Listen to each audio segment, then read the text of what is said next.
Hello, happy Monday. I am on my front porch. It's a little chilly, but I'm going to walk you through your lesson today for Monday. I hope everyone had a wonderful and restful break. And yes, we have to get back to work. It's just how it works. Here we go. Okay, make sure you are working on those attendance journals by 10 a.m. If you have any snazzy suggestions, please send them to me and I will apply them. Again, I am on my front porch, so you may hear cars going back and forth as that one just did. But just stay with me, okay? Today we're working specifically on figurative language and providing you a little refresher. We're going to read chapter 7 of A Long Walk to Water and then apply what you know on an ed puzzle. Here we go. Today we will use A Long Walk to Water to describe the author's use of figurative language and how it achieves a specific purpose. Today you will review the types of figurative language and practice identifying them in A Long Walk to Water and other texts. Okay, here we go. Here's your review.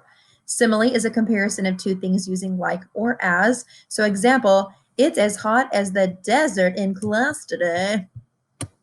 That's a classic, right? You guys know that one, super easy. Metaphor, comparing two things without using like or as, and usually it's a declarative statement of something. So I'm still comparing, but it's a statement. You are my sunshine. She's an angel. These are about me, of course. Yeah. Okay, an extended metaphor. This is when it gets tricky.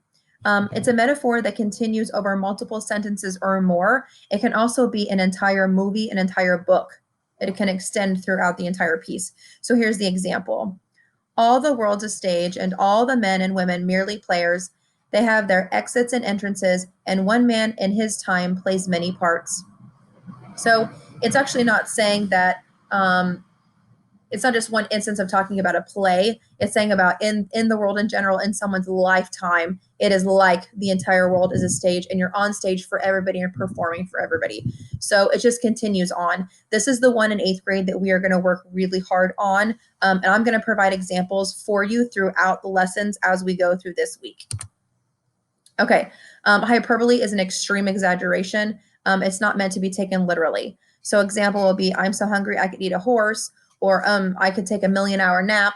So saying that extreme exaggeration would tell you, I'm so tired, I want to take a 1,000,000-hour nap, bleh. But not really, right? Okay, personification. It's when human traits are given to inanimate objects. So if I said the daisy, the flower, danced and leapt upon the hillside. In this example, it says the leaves danced in the breeze. So it's giving human qualities to inanimate objects like nature, animals too, sometimes trees, leaves, the ocean, waves, things like that.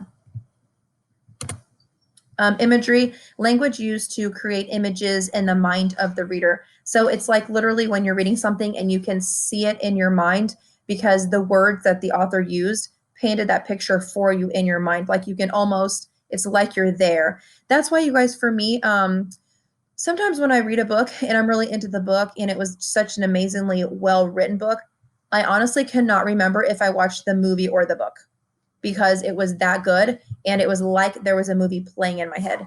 Example, the night was black, but bright stars lit up the sky. So I should be able to see it. That's imagery. And then we're going to talk about sensory imagery.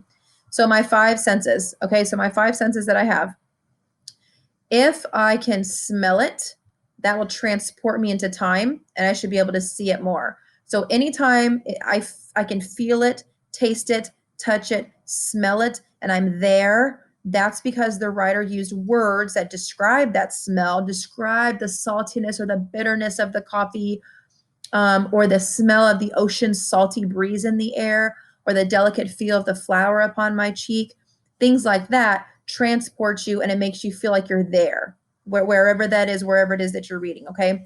So example, it says, the bottle fell on the floor and the crack of the glass rang in my ears. I could hear it. So that's another one of my senses. So I have imagery, which is just my eyes, which is a previous one. Sensory imagery is when it's anything involving my 5 senses is sensory imagery. And we're going to hardcore practice that, okay? Allusion means alluding to. I'm alluding to and referencing something else. So to allude means to something or to reference a famous historical or literary figure or event. So here's your example. If it doesn't stop raining, I'll have to build an ark. Obviously, that's Old Testament, going back to Noah's ark, saying that now I'm going to have this huge flood. But I'm just alluding to Noah's ark to give you an idea and an example of how much water is. Okay, so if I made like a reference about boxing, and it was all about like Rocky Balboa, I'm alluding to him, so I can make, oh, Adrian, you know, in the Rocky movies, that's what he says, Adrian, because that's his wife. I'm referencing Rocky, so that's an allusion. It's hard to take my own self seriously when I'm wearing the Dr. Seuss hat, but I'm wearing it for you. So, okay, chapter 7. Here's the audiobook. So read, listen along, and be prepared to answer some of the questions on the Ed puzzle. The Ed puzzle in today is really getting you your like kind of your feet back wet with figurative language. Chapter 7, and then tomorrow we're literally going to take the chapters and apply and practice different parts of your figurative language to that specific chapter and the words the author uses. Okay, so you're just going to read and listen to chapter 7. Oh man, okay, there it is. Sorry, I didn't mean to do that. I'm gonna get right out of that. Okay, why it's doing that? You're going to go back into Google Classroom and complete the Ed puzzle in regard to all those, you know, metaphor, personification, the figurative language. There's a quick Ed puzzle. And then I have a brand new reading log for you. Brand new reading log. Okay. I changed some of the questions because I feel like it's really good for you guys and it really helps your brain to give you new questions.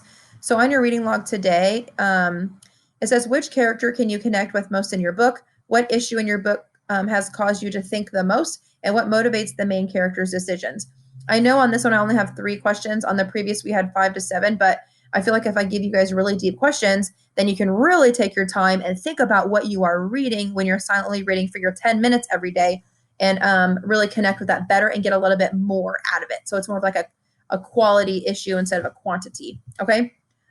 Again, you guys are just doing today the Ed puzzle, chapter 7 of A Long Walk to Water, and reading. Okay. Y'all have a blessed day. And I'm excited that you guys are back at school and we only have less than 3 weeks until Christmas. All right. Toodles.